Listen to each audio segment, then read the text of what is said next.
Hi, welcome to the channel. Today we're going to take a walking tour of the container garden and also the 2 raised beds. This is my wife. Hey. And that's your channel. I'm Kelly. I have Homeschooling Abridged. I just put up a video of canning apple pie filling and apple cider. And I'm getting ready to put up an unboxing video of a macrame kit that was sent to me. I do this gardening outside, and she does the garden, and she does the kitchen inside. Sometimes I help, and then I get kicked out. But anyway, first thing we're going to look at, and this is what I'm trying to do. This is the ones that were planted later, as far as the micro tomatoes that are smaller. This one looks like it's got some type of possible disease on it. But they do have this one here's got some, what, 4 little tomatoes, 3 little tomatoes on it. Babies. So the fact that it was in this cell kind of made it throw the fruit on earlier. What the name of this one is? It's the orange hat. And then these, I think these 2 are fat frog, and I forget what that over there is. We also have the broccoli. Now I planted a couple of broccoli we'll show here in a minute, but the brassicas is broccoli and the cauliflower, and also asper broccoli, whatever, asper broccoli. So I'll be planting those out. It's about, it's getting late, but I should still have time. Because if you look at 60 days, 60 to 90 days, you're 60 to 75 days, we're October 15th, so you look at December 15th, so hopefully sometime around Christmas these things will come off, and hopefully we won't get any early frost or early freezes. They can take a light frost, they can't take a freeze, and they're starting to look better. This is the second tray. That was the first tray that I planted from here over, and I've been able to plant 2 of them. The worms got on these. It was just hot, and I had got dry once, so they didn't work out. But this here is the onions that I planted. I did clip them back, and I clip back again. You want to go ahead and trim these back so they'll bulb up bigger. Now, once you plant them out in the garden, you won't trim them up anymore. But right now, it does actually help them. I also got weeds growing in here. But anyway, hopefully we get some out of that. We did not produce kind of like I wanted to. I do got some more up over there. I don't know if we can look at it tonight. But over here we got the raspberries and the beets. And the raspberries are almost there. And I'm afraid the chickens are going to try to find them and pick them off. But they're starting to, in fact, I almost know there was one that was almost ready. So I need to get that. I got the post, I just haven't got the counter panel over here. This one here is the somebody deposited up, starting to throw roots out. Is the Mysore. So I put in this little big pot because that's all I had at the time, and then I guess I'm gonna pot it back up in a bigger pot. And this one is not winter hardy, so I have to keep it. It's not a true raspberry because raspberries grow way north of here, but that was one that was found in some volcano somewhere. And it's a type of raspberry, sort of. But anyway, we gave it a try once before, and we're going to try again. This here is the ginger. And if you look on the ginger inside here, it's starting to make, doing pretty good. So all these little ginger spots on it. And I don't know how deep they're going in there, but it's looking good. And it still looks good. Now, when they start dying back, I'll go ahead and harvest them, and I'll make a video on that. The tea's still doing okay. This is the green tea.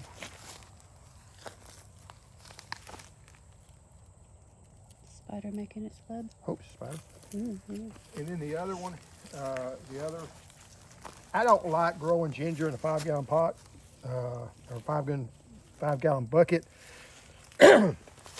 They just don't seem to have enough area to spread out. And also you'll notice on this one, it starts growing in one direction. So if it goes out this way, hits that pot, then it doesn't have anywhere else to go. So it didn't grow this way that much. So that's, they're better off to have a wide, shallower container than growing in here. I guess we'll go, let's do this way. This here is some of the pineapples that we grew. This is just a store-bought pineapple top that we planted. It's done really well. I'm gonna have to repot it up to a bigger pot. This is the one we got at the nursery, which turned out to be an ornamental, and it does look pretty, but that's about as big as it's going to get, I think. And I mean, if anybody wanted, I mean, I've got several pups coming out here, but if this is all it's ever going to do, you know, I'm not that impressed with it. I thought it was going to make a bigger, a regular size, or at least a, you know, edible. Yeah. I want to say eatable. It should make an edible size pineapple, but it's not going to. So, and I do have the fig that lost its leaves. It's putting its figs back up, leaves back out again. They'll do that. It's got a baby fig. They will make it. Oh, okay. Too late to use. Ah. But they take a long time. I did plant these yesterday, and what's that? Looks like a leaf Okay. or a label off of something. And you know, they do need to be watered. The lettuce is kind of looking bad, but whenever you transplant things, sometimes they'll look like that and they'll bounce back. I'm hoping they bounce back, but we'll see. And the loquat here, this is Yahoo, I believe, if I remember right. It's putting out its blooms, and this one, if it gets below about 28 degrees, now once it blooms out, puts fruit on it, if it gets below 28 degrees, I'm gonna put it in the garage, and that way it'll make its fruit, because the fruit will freeze. And it's not gonna, this fruit's not gonna make until next spring, early spring. So it's gotta go through the winter. That's the weird thing on loquats, is they just, you know, you have to carry that fruit through the winter time. So that's why it's usually, it can survive down to 15 degrees. In fact, mine got down to 12, 13 degrees and still survived. But the fruit's what's hard to give them the fruit because of that reason. Otherwise, they're pretty easy. We hadn't had any pest problems to speak of. You know, they've done okay. And then here's the carrot, and they're still growing. Got a few blank spaces. I got some of those green onions I was going to put in there on the blank spaces, so it has something growing. And this is another one of the pineapples that I need to put in a bigger pot because it's way too small. It's starting to show its. This is the later planted micro tomatoes, and like I say, this is the size they kind of get, and they start putting on the fruit. I did put some stakes in them so that, you know, it helps support them. They're starting to flop over, and my idea on this is to leave them in here, and then whenever it gets, you know, in the 40s, I'm going to bring them in the house, and then bring them back out when it gets above 50, and just kind of keep them going. That way we'll have some winter tomatoes. And I've done it before, so it does work. If you get up, you know, further north, I'm not sure. You may have too many days. I'm not going to put them on any lights either. I'm just going to, you know, the days they have to go in, they're going to go in the house. But I just think that's going to be it for a day or so.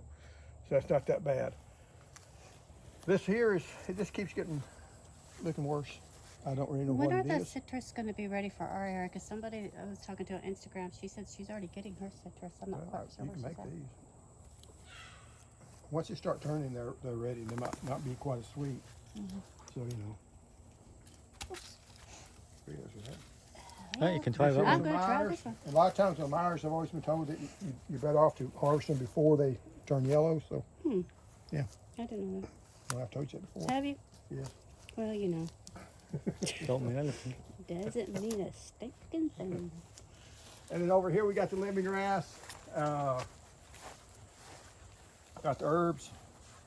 Rosemary. Rosemary. I always remember that for Rosemary's Baby. But Wow. Ow. I always think, what was that bad baby? That And bad the baby. loquats, they grow in pots. They're still growing. Yeah, not much change on those. They don't grow a whole lot the first year. I'm hoping the second year they'll grow better. We'll find out. And back over here, like I said, the lemongrass is here. And then I got some Pineapple mint. pineapple mint down there. That's pretty. And this is another one of the mandarins. I just dropped the fruit there. This is juicy. I'll set it right here so we can come back and get it later. You smell it too. And this is the pomelo, our one pomelo that's grown up here. This is the, I've grown in the 5-gallon pot. This is gonna be the Primark Freedom, I believe. We'll know once we start. They might be a little tart. Actually, it was. And I was just like, I realized there was a microphone underneath me. Now this pomelo's not looking real good. I'm trying to fertilize it up to get it going. Of course, now the leaf miners have hit it, so we'll see. I don't know, this long one doesn't look real good. I'm not real sure why, but I'll keep watering and see what happens. I don't know if that's something on it, if I need to. I may put a, Should have some on it. I may spray it with some dormant oil, see if that helps. The lychee tree is looking good. I mean, it's not showing any problems. It's growing well. It's always grown better than the other tree. And this here is the Jiu-Jitsu. I'm not sure I'm saying that right. If I say it real fast, maybe you'll think I know how I'm saying it right. But that's a lemonade tree, and it's got 1, 2, 3, 5. Used to have 6. Maybe I'm missing one. But the big tree is loaded down. That's planted out in the orchard. But this is what I got as a replacement in case something happens. This here is the sweet leaf. It's got a real sweet flavor to it. It's not wearing a hardy, but it does seem to come back. It froze last year. I thought it died. I bought another one, and I gave it away because this one came back. I was pulling weeds on it one day and noticed that it came back. It did take a long time to come back, but it did come back. This here's a pumpkin, I believe, and it needs watering. You pick them up, they're real light, they need to be watered. We've been having a lot of dry weather, and we're not used to that, so stuff has dried out a lot faster because I watered these Saturday, and already, they're dry. So this here is the soy mustard, and if you ever want to do a salad, honey, there it goes. And endive is over here. Endive. Oh, okay. Stuff here. Is that oregano? And this is thyme, Yeah, and it's been here for a while. and I have trimmed it and used it. It just grows back quickly like the oregano does. That little tiny orange was so full of seeds. Yeah, they like the seed. And then here is the oregano. This is seed I got from Brooke over at, well, now it's what Brooke grows. It was seed to plate. And she did just put up a video this today. And, it just keeps, as long as you give it water. One filming it, forgot to water it one time, almost killed it. But as long as you give it water, it just keeps growing. And like I say, it totally took over. I didn't really intend for it to take over this whole thing, but it did. So if you're going to put it in a container, you need to put it in a container and let that container be Yeah, because that sucker goes. Now this here's going to try to come over into it, but that's Okinawa spinach. What? It looked like going into the other bed too. Growing on The that pole. oregano? There you go. Next time, fight each other. Survival of the fittest.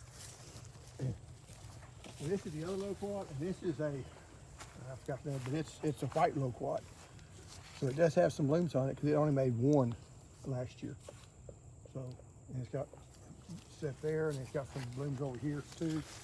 So it's doing well. This here is my one of the blueberries. It's a rabbit-eye blueberry. I think it's Climax, if I remember right. No, Premier. And it's doing okay. And then the new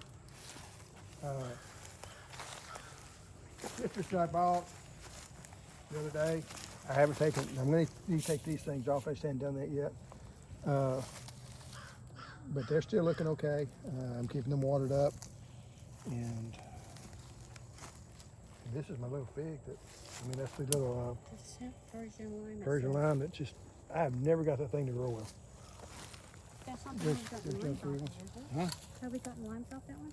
You got one.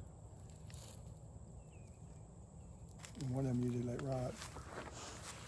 And I guess we're coming. This is the other lychee tree, and it's doing well. I heard one person say he had problems with lychee trees.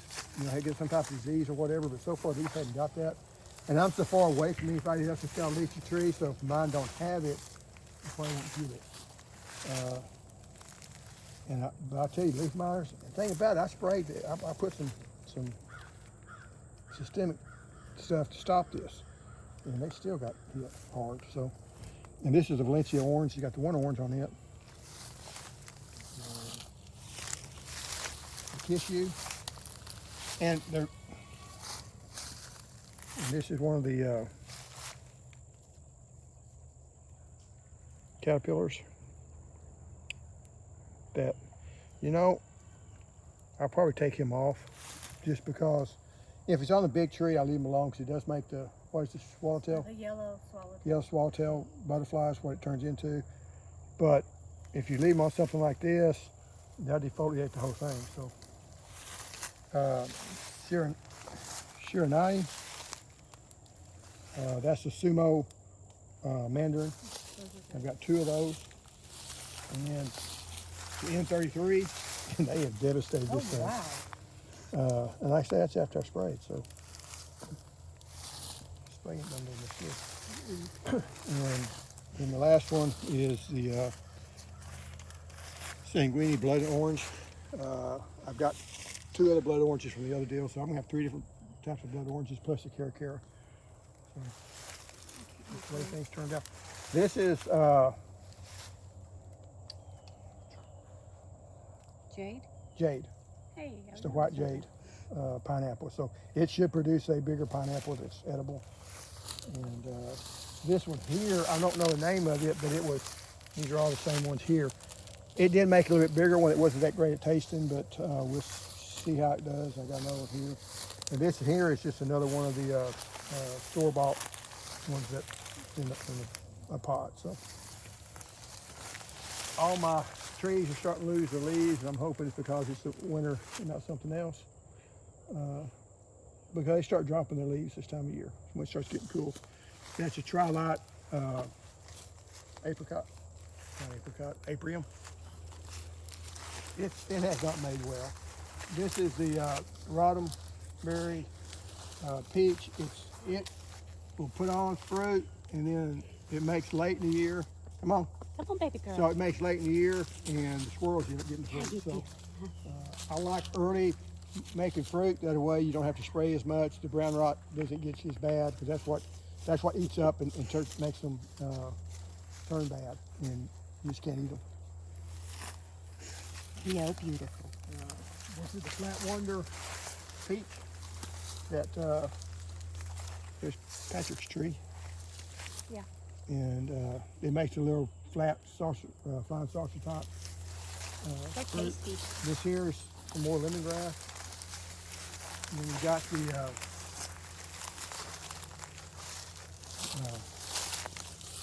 blueberries. Here. And these, all five of these are Southern High Bush blueberries. The other one I had was Rabbit Eye, and then this one over here is also Rabbit Eye. And they're doing good. I just need to pot it up to a bigger pot. This is the pomegranate. You know, it's that time of year it's losing its leaves, but it's done good in that container. It was really root bound when I planted it, and it's taken off. We'll find out next year if it goes ahead and makes any fruit. It did not make any fruit this year, but it's still, you know, next year I'm hoping it makes it, but we'll find out. And one thing I did want to show on this is on a loquat, and I got to looking at it, and I think I know what happened. Because if you look at this thing, it's dead all the way down to these outsplit sprots. And I think what happened, it got fire blight. Because this here, I was thinking that the top of it was still alive, but if you look at this, this actually comes from lower down on the tree. So these are susceptible to fire blight because loquat is in the pear family. So you know, we're gonna see if it survives. But the other one over there did fine, so. But that is one thing that can happen. It did put out a lot of blooms on this one. But Oh, wow. yeah, that's what I was talking about, it's dying. And so I mean That smells good too. yeah. I don't know if I should go ahead and cut it down now or wait, but I do know you don't want to ever try to cut this one and go to another one and cut, because it will transfer the. She said it smells But good. once it gets cold, that it's caused by bacteria. Once it gets cold, that bacteria dies off. So you can trim them in the winter time, but you don't want to trim them any other time, because it can. A wound in the tree is one way it gets into it, or it gets in through the blooms. This is the figs. Now, a lot of times figs, they'll lose their leaves and they'll put on another crop of figs, but it doesn't have time to make the figs. That's a common occurrence. I know I've seen one person that's saying, well, you know, things are changing. What, you know, about them putting on another crop, and they do that. Always have. So. And like I say, these here, I'm going to try to get as many of these in the ground this winter as I can. Find a place to put them out in the orchard. I'm just not liking the containers. I mean, the one container's done really well, the other ones haven't. And, you know, they make a good container plant if you got time to spend on them. I don't think I put enough fertilizer in them, is one of the problems I'm having. So they're still a good container fruit. I would still say that they grow well in containers. You might want to get some of the smaller ones and not apply too much fertilizer. But anyway, that's the tour for today. If you have any questions or comments, put down in the comment section, and see you next time. Bye.